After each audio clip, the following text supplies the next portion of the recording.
Welcome, everyone. This is the first event of what I hope will be the start of a community of like-minded individuals, all interested in the space of inclusion. The order of talks today is going to be myself talking around education and neurodiversity. Then we are going to have Rina talking about how she utilizes technology within the home environment or ubiquitous computing. There might be some other things. And then Rob, who will be talking about a very innovative product in the neurodivergent space. My name is Ashley.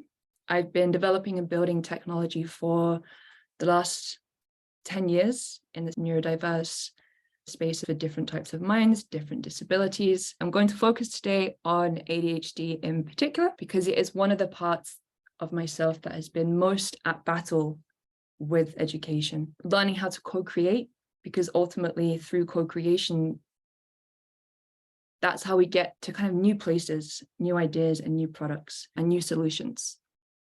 I think it's Dan Rome who says that the person who can best describe the problem is the best person to solve it. You can learn a bit more about some neurodivergent design practices, which I will write about on Medium. There's some other technology articles on that. And I'm also currently a consultant for Ability and previous founder of Passio, in which we built many big projects, including projects for the NHS, government, and pretty much lived and breathed neurodiversity and technology. So let's go back for a second. So one of the things that I learned from quite a young age is that the world is quite broken. Like many other neurodiverse people, I discovered that there wasn't really much thought given to the structures and systems and processes, the fabrics of society that are designed and put into place. Despite hard work and perseverance, and despite being able to solve complex programming problems at 13 years old, problems that I wouldn't encounter until I did my master's degree. I'm glad that my parents aren't on this call. Grades that I got in my final year of university. And what tended to happen is I would get these very, very high marked, close to 100% in these exams, and then complete fails with these 20%. And often it was these grades that I got these lower peaks that I'd be trying much harder in. And I would be asked by teachers, why did you get the hard questions correct and the easy questions wrong? Well, still a question I'm looking and trying to answer today, but one thing was very clear, and it was how hard that I was trying in school. And despite continuous hard work, I became very known for scoring 10% in mock exams. I was threatened to be kicked out of school for being lazy, which is quite a common accusation for people living with ADHD. But I just could not learn in the standard classroom environment. And at university, it became even worse. I would dedicate 7 days a week to my education, struggling to keep up. But often my brain was exploding with so many different ideas that it was distracting. And I would leave class or lectures having no idea what happened. And I was giving everything, my full heart. I was foregoing social activities, friendships, break times, lunch times.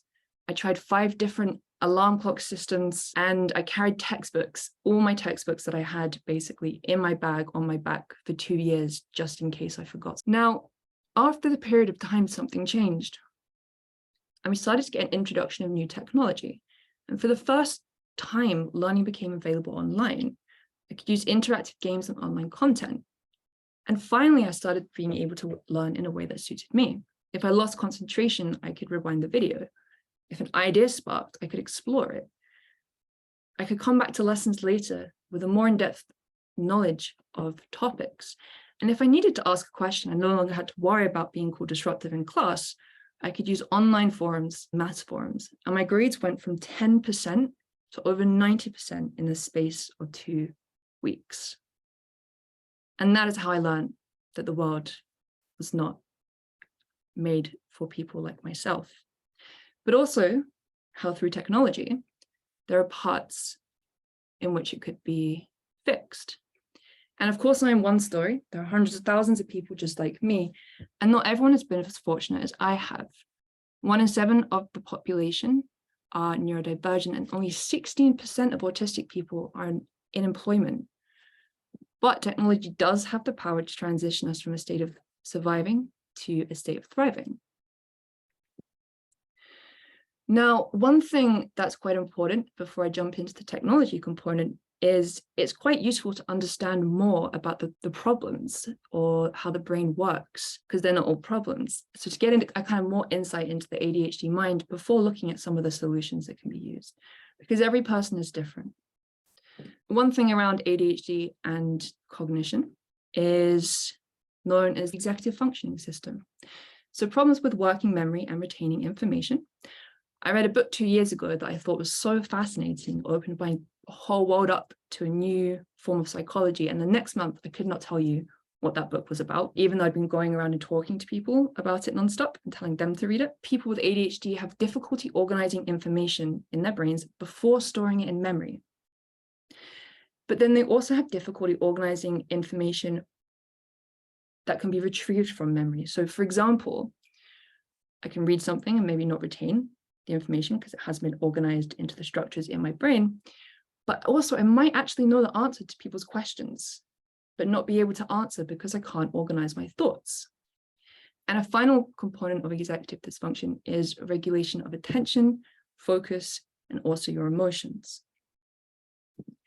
Now, one of the interesting and more, I guess you could say, positive facets of ADHD, there were two papers, one of which I've always very much enjoyed, and one is the Creative Style and Achievement in ADHD Adults by Shah. It essentially finds that people with ADHD love having new ideas. You know, they want to have new ideas. They want to be the idea generator. It's called divergent thinking and divergent creativity. For those who did not have ADHD, they preferred convergent creativity, bringing things together into solutions and kind of incrementally working on things. So depending on what you are working and in what field, that kind of thinking can be something that's very beneficial, or it could be something that ends up being quite difficult. Something many of you might already be aware of is the common thing that many of us are nocturnal. It is known as delayed sleep phase syndrome. And there's now a research paper which is actually showing that people with ADHD learn declarative information, facts, far better in the evenings than non-neurodivergent people. And learning facts and information in the mornings is really detrimental, and we don't retain that information very well at all. Of course, that abides not very well with our current system, school and education, because we are expected to be awake and starting school at 9 in the morning. Now we know a little bit about some of the way in which the ADHD brain organizes information and the ways in which it learns, but also might hinder learning.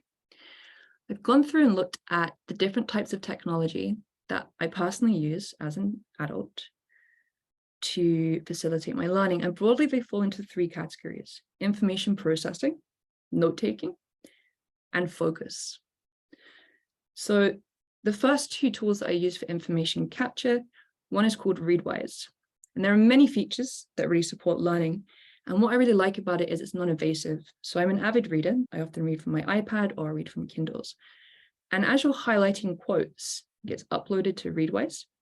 And every morning I'll get 5 random pieces of information that I've highlighted sent to me in an email. So it's not overloaded or overwhelming. You can choose those books. You can use the algorithm to make sure you're getting more interesting pieces of content. But using this started to really help facilitate my ability to remember basically what I had read. It also utilizes things like spaced learning, and you can turn your quotes into fun flashcards and games. So not only does it help you with the kind of normal features of sending you, reminding you about the things that you have read, it can also utilize particular learning. It also hooks into something called Instapaper. Some of you might already know of something called Pocket, which is an app where you can save articles to read later.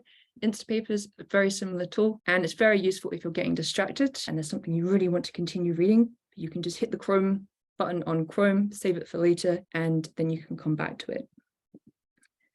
And because it hooks into Readwise, if you're doing research, again, it's very, very helpful if you're at university, articles and there's research papers that you're reading, and you can use Readwise then to kind of filter the information to you. For note-taking, there are 3 tools that I usually will use. As we were talking earlier about the organization of information, Exec is a note-taking networking tool. It's this new branch of taking notes. Essentially, you don't have to organize your notes. You can just put them kind of onto paper, tag different bits, and it creates these awesome graphs where you can start to see links between all of the information. And so if you just need to write and just get stuff out there without thinking too much about the organization and the cognitive load of that, it's really productive for writing. You can also import things like PDFs, take quotes from that, tag them, and it also syncs again with Readwise, which is awesome. And again, it can turn it into cards for later learning and reading. Second tool is Notion. Everyone's probably heard of this by now. It's a very flexible tool. A lot of people call it their second brain. Great for managing projects, timelines, note-taking, creating lists. I've got a whole book list on there, for example. And I will often use Notion after I've gone through using Logseq, where I actually need to sit down and organize the information into something that someone else can comprehend. And then for good notes, we're just looking at useful technology in terms of note-taking, using apps and devices and things like that. At university, I was just very creative with the technology that I was using so that I could take effective notes. Some of the learning tools that I use at the moment is one tool called Brilliant, very interactive, great for learning science, maths, all sorts of interesting topics. Kind of you're playing games quite a lot with it. Udacity is probably one of the best online learning platforms. The discounts at the moment are on it, but I'll also utilize things like Coursera and also pull together study groups. When it comes to focus and time, Rescue Time, it's a great tool that works in the background. You don't have to worry about turning it on. You'll get some stats at the end of the week. It can help you identify if you're working too hard or where you're spending your time. To be honest, I eventually got a smartwatch. I was actually just trying to be a bit nerdy and collect data, and it has actually changed my life, both in terms of keeping track of stuff, keeping track of where I've been, and reminders for calendars, and it is attached to you, and I never have to worry about holding my phone with me at all times. And the final thing here is Toggle. So Toggle is interesting because it's kind of like Pomodoro technique if you utilize it in that way. But so in terms of, well, the future of technology, we have a lot of technology at the moment that helps us with planning, time management, things like that, but not many things that actually directly teach us the skills, exactly prioritization, the importance of time, time blindness, and other kind of life skills like how do you fit your washing into the week and things like that, which will start to impede on your education if your life is kind of a bit of a mess. So on Medium, there is an article which I have written on some other components, which are apps and tools that I use every day for kind of my daily life. Feel free to read it. But the final thing is just, if you're going to get an alarm clock, get a light simulation alarm clock. Honestly, this has been the one life-changing, genuine thing to help with waking up in the morning and having the ability to even have a routine. So that's it from me. Thank you everyone for listening. And Rina, I believe you are up next. Hi everyone, my name's Rina. I work in digital accessibility, but the most important part for today is I'm autistic, I'm dyslexic, and I have some other chronic conditions that affect kind of my energy levels and things like that. So I'm just going to spend some time to share today some of the technology that I use to help me function on a day-to-day basis. So to start with, we have spoon and fork theories. I find these really helpful to try and explain how my autism and other chronic conditions can help affect my ability to function. So they kind of go hand in hand, but are slightly different as well. So starting with the spoon theory, you effectively start each day with a set number of spoons. Each spoon relates to an amount of energy, which can vary depending on, say, the size of spoon or what activities you've got to do or things like that, what you've done in the past. But generally, more spoons is good. Bigger spoons are better. But yeah, so the number of spoons each day varies depending on what you've done in the last few days, what you've got to do and things like that. And then fork theory kind of goes hand in hand, but relates more to kind of stressors. So anything that stresses you out, anything that causes anxiety, that sort of thing, it's like a fork stuck in your back. The more forks you have, the worse you feel, but the number of forks or the size of forks related to each stressor can change depending on what it is, when it's happening, what else you've got going on. So it's very variable, but it can help to explain to people that maybe don't understand the more nuanced parts of having kind of chronic conditions, mental health difficulties, neurodivergent diagnoses and things like that. It can just help to kind of say, you know, the light flickering is one too many forks, I need to take that off, or I've spent way too many spoons today, I can't wash up my dishes tonight, that sort of thing. I find them quite useful. So Ashley spoke about executive functioning earlier, but I just kind of wanted to share this little flow chart. So Ashley and I did a presentation at a conference that we run at AbilityNet called TechShare Pro back in November. So I'm just going to walk through a little bit of this and kind of give you an idea about how little things can really build up to cause big effects. So Ashley went through some of the kind of details of executive functioning. I like to think of it kind of like brain management. It covers the skills that you need to set goals, plan, get things done. It affects your ability to pay attention, organize, plan and prioritize things, start and stay focused on tasks, understand different points of view, regulate your emotions and keep track of what you're doing. So I'll start at the beginning of this flowchart up in the top left corner. So say I wake up and I start getting ready for work. You know, I'm feeling great. I had a good night's sleep. I'm ready to face the world. And then I realize as I'm getting dressed, I forgot to do my laundry. Normal clothes that I wear, and I am not kidding here when I say I literally have a section of my wardrobe that is labeled work clothes. Those are all in the wash. So now I don't know what's appropriate to wear at work. I figure out something that I think might be appropriate. I get ready and I leave the house, and there's more traffic than normal. I'm starting to get kind of a bit anxious about this. You know, my day is very carefully planned to accommodate kind of the normal traffic conditions that I might see. And this is kind of unexpected. So I get to work, I'm a little bit late. It's not massively late, but I'm a little bit late, and somebody just says, oh, I've noticed you're late today. You know, they're not telling me off, but I'm standing there worrying that people are quietly judging me for being 5 minutes late, and I'm already stressed. So I do my work and I stop for my lunch. I go to the normal shop to get my normal lunch because I like things to be planned and normal, and it's not there. They're out of stock. So now I have to choose something else. It's another unexpected change. Well, this is really starting to get a bit stressful now.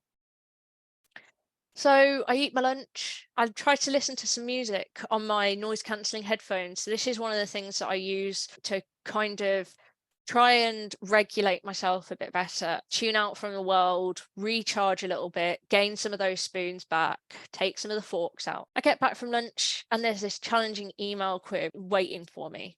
I'm at work. I kind of have to deal with it because it's work, but I'm feeling a bit overwhelmed. So it's quite slow. And I turn my do not disturb status on. I don't want anyone to talk to me because at this point I'm like almost at meltdown. And then somebody comes over and asks me for a cup of coffee. You know, maybe they've seen my do not disturb on and they thought, oh, they might appreciate a cup of coffee. They're trying to be helpful and nice. But I have a complete meltdown because that was like one step too far. It's a straw that breaks the camel's back. And that's it. I'm gone. Bye-bye. Not happening. So on to some of the technology that I use to help me. The first one is automation is your friend. So starting at home, the first thing I'd like to go through is lights. I have smart lights in the entirety of my flat. They're better than alarms because they don't kind of disappear. So reminders and alarms, reminders will like ping once and then disappear. And I'll completely forget. And alarms are, the noise of them is quite overwhelming for me. So I find that generally my light's changing to indicate to me to do something. Like my living room light is turned off. I need to go back to getting ready for bed. So I can stop what I'm doing when I'm ready and I can go get ready for bed. Generally, when an alarm goes off, I will just turn it off and then completely forget about it. I'll lose track of what I'm doing. And I have been known to turn an alarm off and keep doing whatever I was doing until like 1 o'clock in the morning, when I have to get up at 6 o'clock in the morning to do something for work. And it's like, oh, that's not going to work very well tomorrow. So that's the first one that I do with my lights, is kind of change them to indicate me needing to kind of change state. So I also have my bedroom lights come on gradually in the morning, so almost like a sunrise. And then when those lights turn off, I know I need to start working. So I normally work from home. And when my lights turn off, it's 8:30 and I really need to start working. And that really gets me out of bed. I think I have about 5 or 6 alarms in the morning to get me up, and they still don't work. It's the lights that work. So, and then obviously there's other benefits to having smart lights as well. They all turn off when I leave the house. So I save on electricity, because everyone knows that electricity is crazily expensive right now. And then also motion sensors to turn my lights on and off, so I don't forget to turn them off, specifically when I'm staying at home. So they turn off automatically when they kind of stop sensing movement when I'm not in the room anymore. So that's lights. So the next one I want to talk about is smart speakers and smart assistants. One of the things that I would find that I need to set an alarm, or I need to set a timer for when something is in the oven or something like that. I get my phone out, I'd open it up, and I get completely distracted by all of the apps between opening my phone and getting to the timer screen. And then I completely forget that I was setting a timer.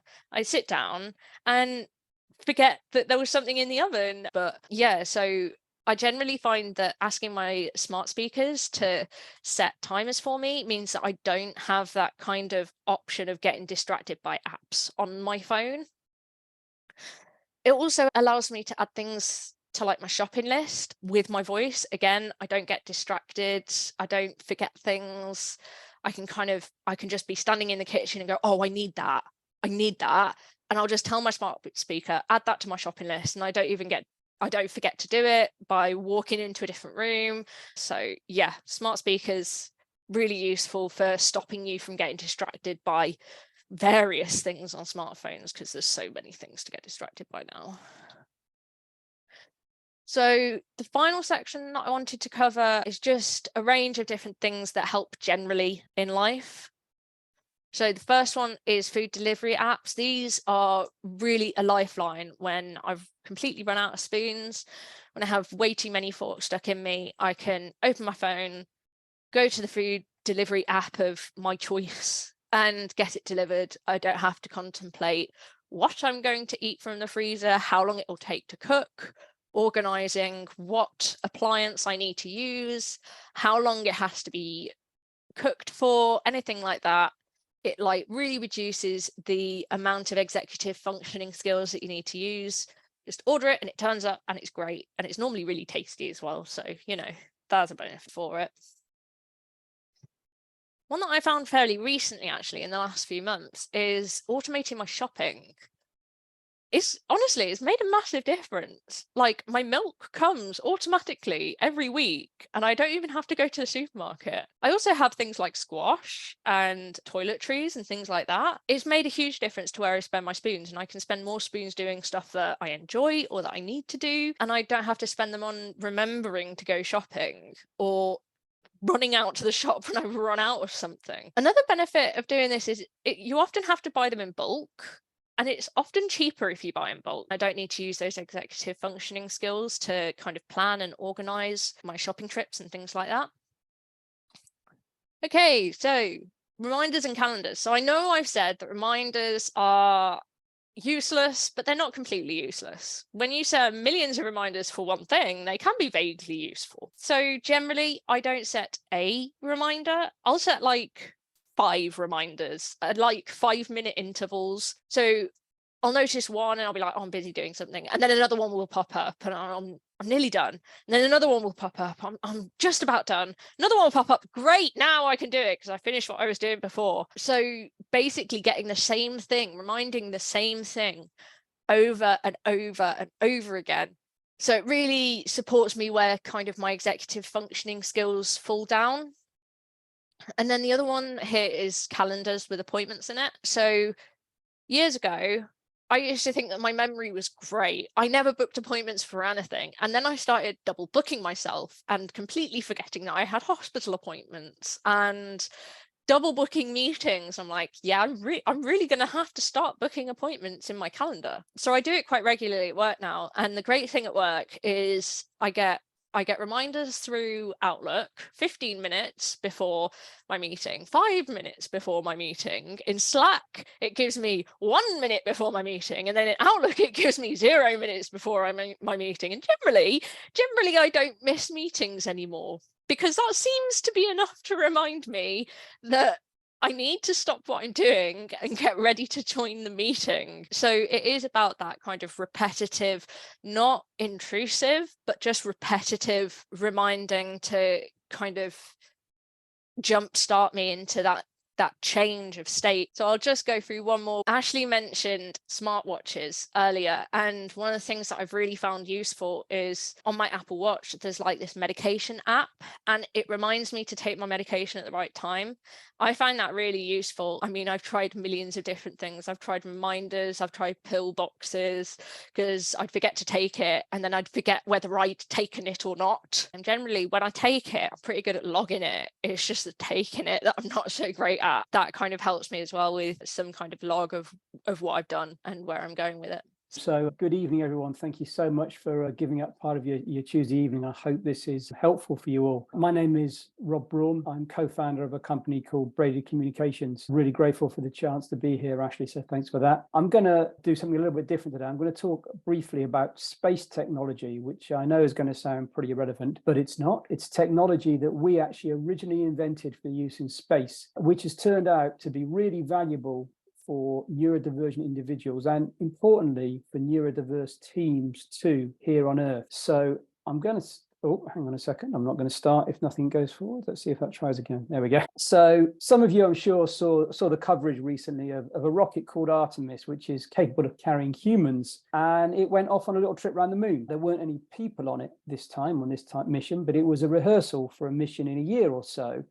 that's intended to send humans back to the moon for the first time since Apollo, which finished in the 1970s, when many here, I'm sure, weren't even born. And if everything goes to plan, the intention is then to send people onwards towards Mars, which is the image you see here in perhaps 15 years, no one's quite sure yet. When the first humans make that trip, communication back to Earth is obviously going to be absolutely critical. The trouble is that communication is going to be really, really difficult. Radio waves will be used to carry the communication, just like happened today with astronauts on the International Space Station. Those radio waves are going to travel at the speed of light, which is the fastest speed possible, but the distances are just so vast that even at that speed, it takes a long time for the signals to make the journey from Mars back to Earth. So there's going to be a delay in communication. This is actually always changing because Earth and Mars are both moving around the sun in different orbits. Right now, the distance is about 130 million kilometers, which is a ridiculously long way, and it takes radio waves 7 minutes to make the journey between Earth and Mars. So if one of you were on Mars now and asked a question, it would take 7 minutes for us to hear your question and 7 more until you hear our answer. So all of this is actually pretty basic physics. And so you might say, well, so what? You know, they'll just have to use email or some other form of asynchronous communication. But that causes problems. It's going to cause operational problems. And more importantly, for the people on the mission, they're going to be emotionally isolated from their loved ones on Earth. Imagine if you're on Mars and it's your mum's birthday and you can't call your mum to say happy birthday. So as Elton John sang in the Rocket Man song, it's actually quite lonely out in space. That's where we came along and we made a difference. We invented a new method of communication, which we call space braiding, and it solves this problem. It doesn't change the laws of physics, because that's impossible, of course. But what it does is it disguises the latency, and it can make it feel to two people separated by great distance that they're having a normal synchronous communication. So we managed to team up with some academics from America, and we won some funding from NASA to study whether our idea worked. We thought was pretty cool. Good news is it did work. We had a lot of fun working on that with NASA. But before we started working on it, we obviously had to test our software first, because you don't put anything in front of NASA until you're certain it works. As we tested it, we began to realize that it could be really helpful here on Earth too. And it could be helpful by making meetings more inclusive. Now, I'm sure many of you on this call have experienced a meeting like this. And I'm pretty sure almost all your meetings might feel like this. It can feel overwhelming. You're not sure what to say or when to say it. So maybe you end up saying nothing and just waiting for the meeting to finish. Or perhaps you're someone who talks too much, someone who interrupts other people and takes meeting off on tangents that neither you nor anybody else were prepared for. So my co-founder and I, we realized that this had been happening to us. Now, we're actually very, very different people with very, very different communication preferences, especially when it comes to meetings. My co-founder is introverted and he is autistic. I'm extroverted and I think I'm neurotypical.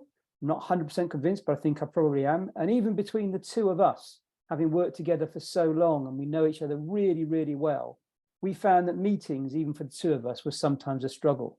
But when we used our new braided meetings tool, the meetings were suddenly much, much more effective, even though it had actually been built for use by astronauts in space. And so we started to think about this a lot, and we were thinking a lot about some of the other technology out there to help neurodivergent individuals. Everything that we were aware of was helping an individual whilst he or she was sat working on their own or living their own life, which is great.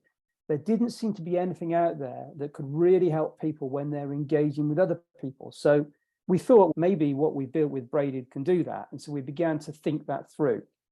We wanted to understand why it was helping us to have better meetings. And we started thinking a little bit about why meetings don't work in general today. When you think about communication, you can have synchronous communication and you can have asynchronous communication. There's also loads and loads of different communication methods, some of which are inclusive, some of which are divisive in one way or another. So we built this little 2x2 matrix. Now, a meeting is a group of people all coming together in some way at the same time to communicate, to share ideas, and to hopefully emerge with a better idea than any individual would alone. That bit about coming together at the same time to communicate is pretty much the definition of synchronous. So for a meeting, you need something that is absolutely in the right-hand side of this little 2x2 matrix. And then for everybody to be included, for everybody to be able to contribute to the maximum of their knowledge and abilities, you need to be in the top row. An ideal meeting communication tool will be in the top right of this matrix. Now, if you think about traditional meeting methods, so face-to-face or virtual, they are certainly synchronous, which is great. But they are also, as beautifully illustrated in the previous image, they're absolutely not inclusive. There are messaging tools as well. And some of these are used instead of traditional meetings. They can be a little bit more inclusive, but they're certainly not synchronous. And so there's not really a meeting. Sometimes people try to combine messaging and video conferencing, thinking that it might deliver a best of both worlds type solution. But as you will know, if you tried it, it doesn't. With multiple media streams and multiple alerts going off left, right, and center, and you've got a blend of synchronous and asynchronous communication. So it's pretty much impossible to follow the discussion, let alone contribute intelligently. So people often revert to email. It's certainly inclusive, but it's also asynchronous. So it's no longer a meeting. So that's how we came to realize why Braided is so powerful. It is the only meeting tool that sits in the top right of this diagram. It is, as we sometimes call it now, the world's first synchronous inclusive meeting solution where everybody can contribute effectively.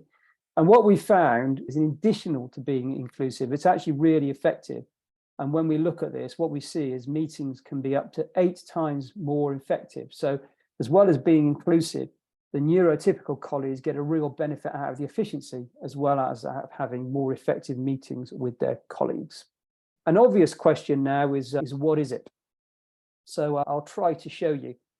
Just before I do, need to give a caveat. One of the things I always say is this is like nothing else on Earth, which isn't surprising because it was built for use in space. The first time you see it or the first time you use it, you're going to feel a little bit strange. An analogy that I use here, it's a bit like when you first learned to ride a bike. First time you tried to ride a bike, it felt really horrid. You probably fell off a lot, and you begin to think it would actually be easier to keep walking everywhere. But pretty soon you suss out how to ride the bike and you realize you can get where you want to go quicker and more comfortably, and you go so much faster. So you realize the bike was worth persevering with. It's a little bit like that with braided meetings. So This is actually a screen recording of a braided meeting in progress. If I press play on it, which I've forgotten to do, sorry about that. If you look closely, you'll see it's a marketing meeting and you can see a person typing. That person happens to be Tina, and she's currently typing in the posters and leaflets braid. What you'll notice is there's no audio and no video, so no one can distract Tina from making her contribution to this particular topic. After a while, the carousel then rotates, and you'll see that the content Tina typed has made its way around the corner virtually to the person sat on her left for them to add to. And Tina is now on the next agenda item, which is radio, and she can see her contributions from her colleagues and begin to contribute to those. That's a very quick snapshot. There's a lot more to it than that, of course, but that is essentially how braided meetings works, by dividing overall meeting up into threads and presenting them sequentially on a carousel so individuals can contribute without being interrupted and without being distracted. Now, there's of course loads more to it than that, but as you'll see in a minute, it's really easy to have a go. So if you want to have a go with it, please do. And that begs the question, which is, what might it be used for? So this is obviously used for business meetings. And these are some of the use cases that we've seen people use it for. Some people use it for one-to-ones. Some people use it for larger meetings. It can be used for training, used for recruitment. The recruitment part actually is something we're really interested in. And I noticed there are a couple of people who talked about recruitment on the chat. That might be something to pick up afterwards, because we're seeing a big expansion in neuro-inclusive recruitment, which is fantastic. But if someone who is neurodivergent comes through a neuro-inclusive recruitment process, thereby showing that they can do the role and they're great for the job, but when they land in the business, if all of the processes are still optimized for the neurotypical, that individual is going to struggle to thrive. So one of the things we're really excited about is how we can help create environments for people who've come through neuro-inclusive recruitment. As I said, it'd be great if some of you could have a go. It really is super easy. There is a free trial option, so you simply need to go to our website and click sign up. If you do that, please give us any feedback you have on it. We're really keen to hear feedback at the moment. This is still a very new product, so the more feedback we get, the better. One thing I do want to say here, because a couple of people have got confused about this, is if you sign up and create a Braided Meetings account, you can then invite anybody you want to your Braided meeting. They don't need to have an account, so you can test it with other people just having registered yourself. So that is a very quick whistle stop through our story of how technology that we originally built for astronauts has turned out to be potentially something really powerful for creating neuro-inclusive meetings on Earth too. And finally, I'd like to say thanks again to Ashley for the chance to share this with you. I hope some of you found it interesting, and I hope some of you are going to find it useful. Thank you.